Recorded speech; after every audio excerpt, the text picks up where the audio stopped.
मुंबई बॉम्बस्फोटातील आरोपी underworld don Abu सालेमला परतीचे वेध लागलेत। त्याची पोर्तुगालला जाण्याची धडपड सुरू झाली आहे। पोर्तुगालमधील त्याचे वकील मुंबईत दाखल झाले असून सालेमचा प्रत्यार्पण करार रद्द करण्यासाठी ते कोर्टात याचिका दाखल करणार आहेत।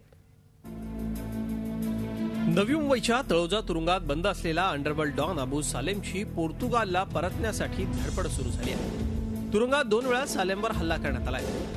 त्यामुळे यावेळी झालेल्या हल्ल्यामुळे पोर्तुगालमधले सालेमचे वकील मॅन्युअल फेरेरा मुंबईत दाखल झाले असून भारतीय तुरुंगात सालेमच्या जीवाला धोका असल्याचा सालेमच्या वकिलांचा आरोप आहे। त्यामुळे सालेमचा प्रत्यार्पण करार रद्द करण्यासाठी ते रीतसर न्यायालयात याचिका दाखल करणार आहेत।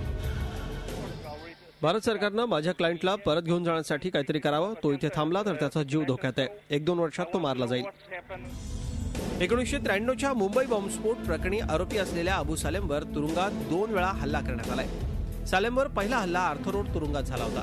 त्याची जबाबदारी कुख्यात डॉन दाऊदचा हस्तक मुस्तफा डोसा यानं स्वीकारली होती।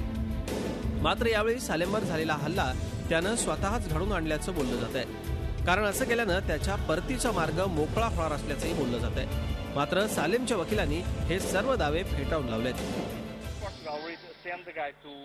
पोर्तुगालहून त्याला फक्त 25 वर्षांसाठी पाठवण्यात आलं होतं। माझ्या क्लायंटनं दुसऱ्या प्रोसेसचं उत्तर द्यावं। मला जाणून घ्यायचंय त्याच्यासोबत आता चाललंय तरी काय। 1993च्या मुंबई बॉम्बस्फोट प्रकरणातील आरोपी अबू सालेमला 2002 मध्ये पोर्तुगालमध्ये अटक करण्यात आली होती। त्यानंतर त्याला प्रत्यार्पण कराराअंतर्गत भारतात आणलं गेलं होतं। झी मीडियासाठी मुनेजा, मुंबई। झी 24 तास, एक पाऊल पुढे।